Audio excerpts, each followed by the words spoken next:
네, 여러분 안녕하세요. 쌍자본 오박사입니다. 자, 오늘은 새로운 친구가 등장했어요. 얼마나 출연할지 모르지만 저희 애기가 어디 가서 이제 좀 선물 받아온 건데 요거 귀여운 멍멍이랑 같이 자멍이라고 지어볼까요? 네, 멍멍이와 같이 한번 찍어보도록 하겠습니다. 얘도 이제 가만히 있으면 귀여운데 얘 또 이제 동력 장치가 있거든요. 이거가 이제 건전지가 2개 들어가고 이렇게 하면은 또 이제 귀엽게 또 긍정해주는 스타일로다가 제 옆에 두고 같이 볼게요. 자, 여기 있어라. 가보도록 하겠습니다. 자. 오늘 말씀드리고 싶은 거, 그리고 제가 저한테 하는 말은 뭐냐면 합리적이라고 생각되는 거를 의심해라입니다. 합리적으로 생각되는 결정. 난 이거 합리적이야. 나 이렇게 해야겠다. 난 이게 맞는 것 같아. 라고 생각할 때 한 번만 더 의심하자입니다. 뭐냐면 작은 선택의 차이가 또 이제 부자를 만들지 않습니까? 생각해보면 항상 제가 내렸던 결정 중에서 뭔가 이게 그렇게 100% 합리적이지 않은 선택이 결과론적으로 괜찮은 경우가 있었어요. 올해 3월 19일, 3월 23일에 1700, 1600, 1500이 무너졌을 때 코스피 지수가요.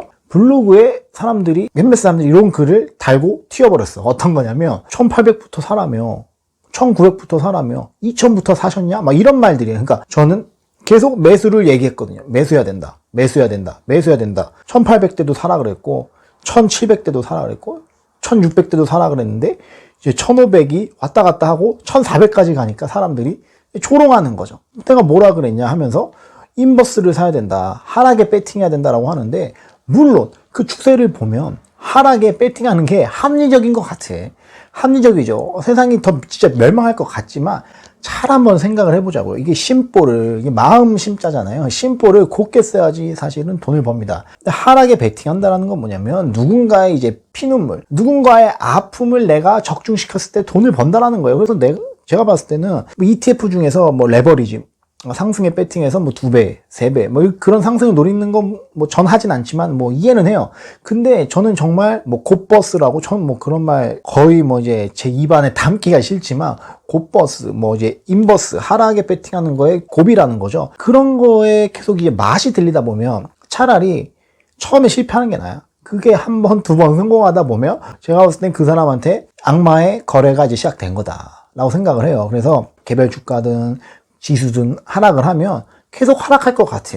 그러니까 도망가고 하락에 배팅을 해서 이게 적중했을 때 돈을 버는 게 합리적인 것 같이 보입니다. 저도 그날 1500포인트 무너진 날 이거 내일 또 내려가겠구나 라는 생각이 사실 저도 들었어요. 저도 사람이에요. 저도 들었는데 저는 생각을 한 번 더 한 거죠.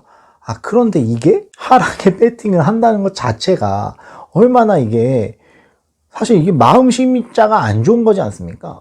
정말 나는 그 영화 빅쇼트에도 이런 대사가 나와요.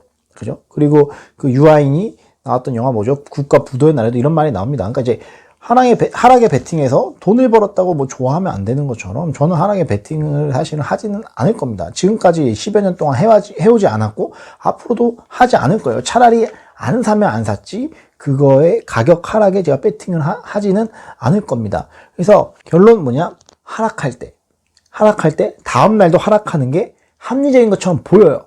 사람은 그렇거든. 계속 이기는 팀이 이길 것 같고 지는 팀이 질 것 같잖아요. 하지만 그때 한번 의심을 해봐야 된다는. 그렇게 해서 조금 더 이성적으로 생각을 한 번만 다시 해보자. 그리고 제가 살짝 다른 얘기인데요. 저는 그냥 제 편하게 말을 해볼게요. 제가 블로그는 오래전부터 했지만 유튜브를 시작을 한 게 2018년도 여름, 한 이맘때쯤인 것 같아요. 막 더울 시즌에. 그럼 벌써 90, 하니까 넷으로 2년이 됐죠. 근데 저는 사실 구독자 그 수가 그렇게 늘어날 거라고 기대는 하지 않았어요. 그리고 실제로도 제가 이렇게 엄청 열심히 유튜브를 사실 한 건 아니지만 그렇게 구독자가 엄청 순증이 막 폭발적인 증가가 일어난 건 사실 아니에요. 그래도 제가 2만 명 후반, 곧 3만 명을 앞두고 있지만 저는 이렇게 엄청난 폭발적인 인기를 제가 막 한순간에 팍 얻었다라고 사실 생각을 하진 않아요. 거의 점차적으로 조금씩 늘어온 수준이죠. 좋은 분들 많아요. 그리고 투자 채널에서도 부동산도 마찬가지고 주식도 마찬가지고 좋은 분들 많아요. 제가 봤을 때는 이분 돈 번 분들이고 근데 이제 저는 사실 어떻게 생각하냐면 그런 분들이 좀 제외하고서 좀 약간 검증이 안 됐는데 물론 다른 사람들 봤을 땐 저도 검증이 안 된 그냥 사람이지만 그런 분들 중에 인기가 많은 분들을 보면 뭐냐면 하기 쉬운 걸 얘기한다. 하기 쉬운 걸 얘기해요. 그러니까 행동하기. 이거 듣고 영상 끄고 바로 지금부터 시작할 수 있는 쉬운 거 있죠. 그거를 얘기한다. 근데 한번 잘 생각을 해볼게요. 이게 하기 쉬운 거. 내가 당장 잘못됐어도 오늘 당장 할 수 있는 거. 요거를 얘기하는 게 합리적인 것 같고 용기도 생기죠. 하지만 저는 제 주변에는 분명히 몇 명, 소수의 몇 명은 저한테 싫은 소리, 하기 어려운 거, 그거를 얘기해 주는 사람들이 사실 저는 필요해요. 저는 약간 여러분들한테 그런 존재였으면 좋겠어요, 사실은. 뭐냐면, 저도 그럴 때 있거든요. 나 잘하고 있어. 나 잘하고 있어. 근데 누군가가 딱 얘기하는 거야. 근데 난 이렇게 하고 있어. 보니까, 야, 약간 제가 반성이 되는 수준. 그 정도의 뭐 공부량이라던가, 그 정도의 뭔가 이 심도 있는 이 논리로 인해서 포트폴리오를 구성했다거나, 그게 결과가 좋다거나, 그러면 제가 이제 과거가 후회되는 거죠. 나 왜 그 생각을 못 했을까? 제 주변에 그런 후배들도 있어요. 정말 저보다 다른 분야지만 더 열심히 해서 지방 부동산이라던가 공부도 하고 남들보다 빨라야 되고, 그렇죠? 그러니까 제가 생각하는 건 뭐냐면 좀 하기 쉬운 거, 행동하기 쉬운 거를 얘기하는 채널은 인기가 많아. 근데 제가 좀 빡센 거 얘기해 볼까요? 내일 당장 집을 사세요. 그러면 바로 이 구독자분들도 뭐야? 구독자 아닌 사람들은 어떻게 될까요? 그냥 싫어요 누르고, 좀 시간 많은 분들은 악플을 쓰겠지. 그렇죠? 지금까지 집 안 사고 뭐 했어? 서울 부동산이 5년, 6년, 7년 계속 오를 동안 뭐 했어? 주식은 사실은 저는 어떤 식으로 사실은 했냐면 계속 사업이랑 비슷하다고 생각을 해요. 계속 여기서 승리. 제가 연전연승을 할 거라고 생각을 안 했어. 언제였냐면 16년도부터 17년도 초까지. 16년도 초부터 17년도 초까지 약 1년의 시간 동안 연전연승을 했어, 사실. 근데 그때는 연전연승이 뭐냐면 그냥 무식한 방법에 지금 잘 하지 않는 진짜 집중 투자. 최소한 하나 기업을 사면은 전체 내가 가진 금융자산의 35% 이상을 산다. 그러니까 맥스로 사면은 거의 한 포트폴리오에 기업 수가 한 2개? 많으면 3개 정도예요. 더 이상 늘리잖아. 하나일 때도 있고. 그러니까 이게 얼마나 사실은 그때는 리스크 있는 행동인지 몰랐죠. 하지만 그때는 이제 나이도, 이제 애기도 사실 태어나기 전이고, 화장품주, 그리고 은행주도 처음에 사실 나쁘지 않았어요. 결과론적으로. 은행주, 화장품주, 그리고 정유주, S-오일, 우선주, NC소프트가 막 그 리니지 M을 발매할 그 무렵. 리니지까지, NC소프트까지. 이게 딱 되는 순간 저는 어떻게 생각했냐면, 그럼 내가 과연 5연승을 이어갈 것인가라고 생각을 해봤는데, 저는 사실 자신이 없었어요. 그러면 이때 사실은 합리적인 선택은 뭐였냐면, 다른 또 집중 투자할 걸 찾아가는 거예요. 그래서 번 돈을 다 계속 올인인 거예요. 근데 저는 계속 올인을 하다 보면은 언젠가 나의 운을 처절하게 시험할 때가 올 것이다라고 생각을 했어요. 그래서 내가 만약에 거기서 패배하면 큰 이 아픔을 얻을 것이다라는 생각을 했는데, 저는 한 4번째 정도에서 딱 끊었던 것 같아요. 그럼 뭐냐? 내가 번 돈에서 어느 정도는 다른 자산으로 옮겨놓자. 그게 사실은 부동산이었어요.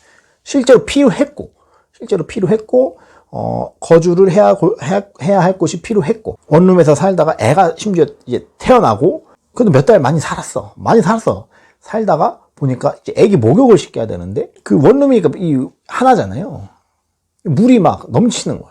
그러니까 자는데 물이 이렇게 화장실 밝으니까 물이 이렇게 넘쳐. 내가 뭐 얼마나 이 대단한 사람이라고 이러한 이제 선택을 해서 자식에게 이러한 느낌을 주는가라는 생각을 하고 끝에 그래 결정을 했죠. 한 게 사실은 적중을 했었던 거고, 그 말은 뭐냐면 한 번만 더 사실은 의심을 해보자. 한 번만 더 의심을 해보고 여러분들이 뭔가 선택하기, 지금 이거 하면 쉬운 결정이야. 그냥 뭐 전세 연장하면 쉬워. 주식 그냥 뭐 손실이네. 팔아버려. 그러고 뭐 잊어버리지. 이게 되게 쉬운 선택들이란 말이에요. 그런 쉬운 선택. 그 뭐 유튜브, 블로그 뭐 찾아보다가 뭐 이거 산 것 같아, 그 사람이. 이거 사지 뭐. 정말 쉽단 말이에요.